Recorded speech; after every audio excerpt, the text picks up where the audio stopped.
दोस्तों पिछली क्लास में हम लोगों ने सिंधु सभ्यता को विस्तृत रूप में पढ़ लिया है और आज हम लोग सिंधु सभ्यता के मल्टीपल चॉइस क्वेश्चन को हल करेंगे।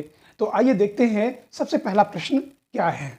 तो सबसे पहला प्रश्न है जिसमें से एक कथन ए दिया हुआ है और दूसरा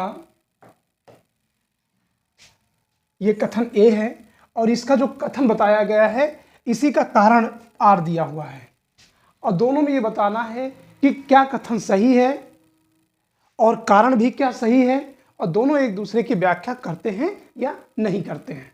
आइए देखते हैं कथन क्या है।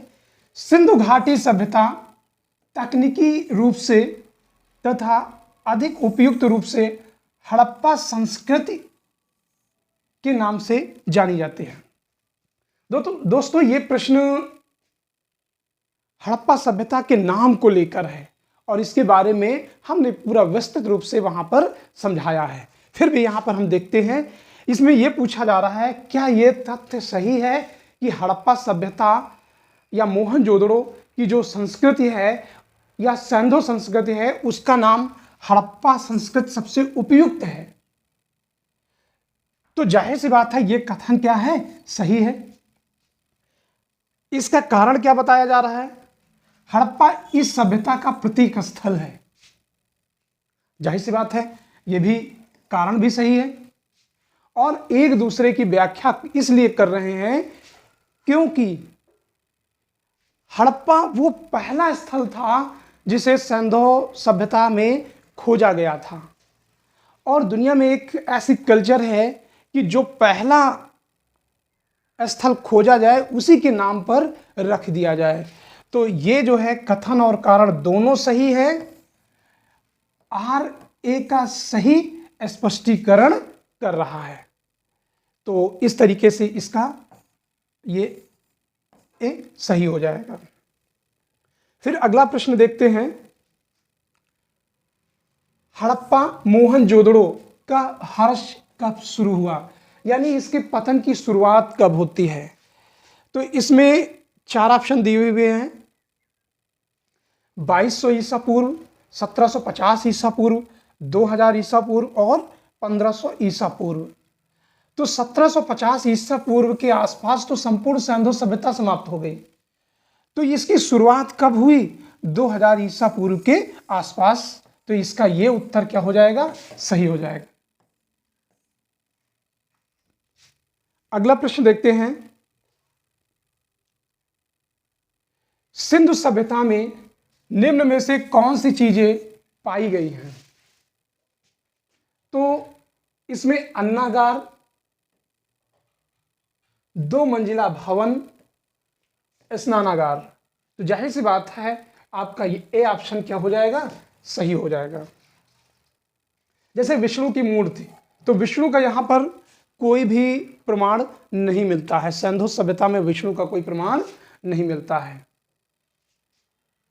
और स्नान करते हुए पुरुष, इसका भी कोई प्रमाण अभी तक नहीं मिला हुआ है। तो इस तरीके से इसका ए ऑप्शन क्या है, सही मान लिया जाएगा। अगला हम लोग प्रश्न देखते हैं। सिंधु सभ्यता के बारे में सही कथन बताओ। यह एक शहरी जीवन था। तो आप देखेंगे तो बिल्कुल शहरी जीवन था। हालांकि ग्रामीण बस्तियां थी लेकिन शहरी जीवन था ना। यहां पर विदेशी व्यापार उन्नति पर था। जाहिर सी बात है इसकी भी जब हम लोग विस्तृत व्याख्या किए थे वहां पर समझाए थे कि सिंधु वासियों ने अपनी बस्तियां वहां पर बसा दी जहां पर खेती करना संभव नहीं था और उसका श्रेय किसको जाता है, विदेशी व्यापार के। तो यह भी तथ्य सही है। अगला है मातृ देवी की पूजा प्रचलित थी। तो जाहिर सी बात है हड़प्पा से मातृ देवी की प्रतिमा मिली हुई है और बड़ी संख्या में पूरे सिंधु क्षेत्र में लगभग हर जगह पे मातृ देवी की प्रतिमाएं पाई गई हैं। तो ये तथ्य भी सही है। तो इस तरीके से उपरोक्त सभी कथन सत्य हैं। इसका डी उत्तर सही हो जाएगा। अगला प्रश्न हम लोग देखते हैं।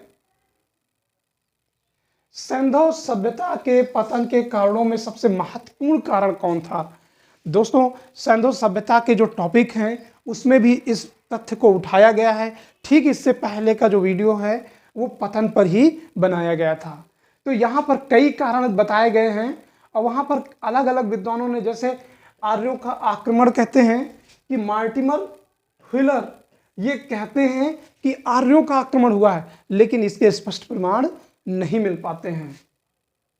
विदेशी व्यापार के भी प्रमाण तो मिलते हैं, लेकिन विदेशी व्यापार खत्म हो जाने से सैंधोवासी या सैंधो सभ्यता का पतन हो गया, ये कहना ठीक नहीं होगा। और नदियों के प्रवाह में परिवर्तन हुआ, तो ये कुछ क्षेत्रों में हुआ होगा, पूरे क्षेत्र में नहीं। तो यहाँ पर ये उपयुक्त कारण बाढ़ या ऑप्शन में जलवायु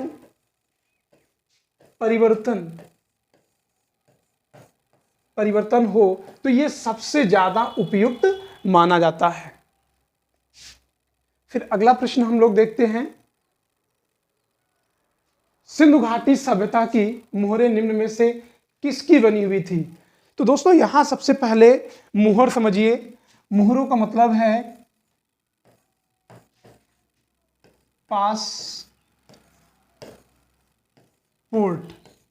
जिसको हम लोग सील कहते हैं या जिसका प्रयोग अधिकारी वगैरह वर्तमान में करते हैं। तो यहां पर जो मोहरें मिली है, मोहरों को यहां पर मुद्राएं भी कहा गया है। मुद्रा क्या कहा गया? ये मुद्रा। यहां पर मुद्रा का मतलब है पासपोर्ट, ठीक है ना। आप इसके सिक्का नहीं कह सकते हैं, ये सिक्का नहीं है, ये ध्यान रखिएगा। तो सबसे ज्यादा जो मोहरें हमें प्राप्त होती हैं वो किसकी? सिलखड़ी के। सिलखड़ी एक तरीके का पत्थर होता है जिसमें ये डिजाइनिंग बहुत अलग अलग तरीके के बनाई जाती रही हैं। अगला प्रश्न हम लोग देखते हैं, निम्न में से किस स्थान से ये साक्ष्य प्राप्त होता है कि सिंधु घाटी के लोग सूती कपड़े का प्रयोग करते थे?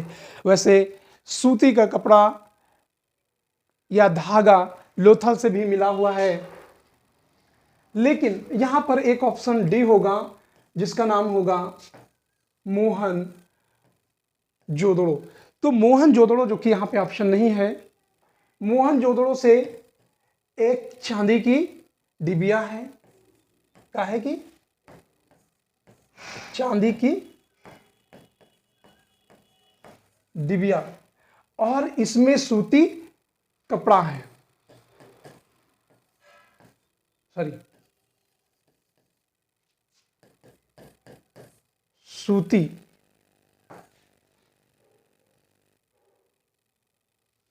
तो ये मोहनजोदड़ो में बताया गया है कि चांदी की डिबिया है, उसमें लाल रंग का एक मजीठ का कपड़ा है। तो वो कहां से है? मोहनजोदड़ो से। तो इसका डी ऑप्शन मोहनजोदड़ो सही हो जाएगा, जो कि मिसप्रिंट हो गया है।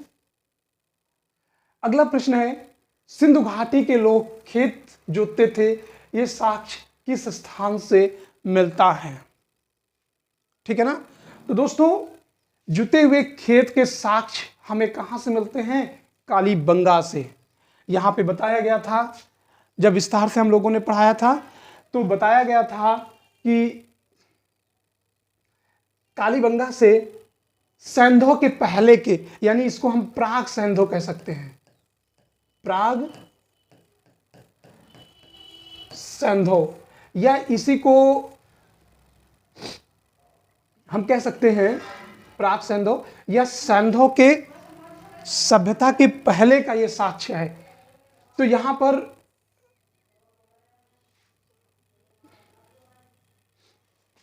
ऐसे ऐसे जुते हुए खेतों के लाइनें प्राप्त होती हैं और इस तरीके से आड़ी तिरछी।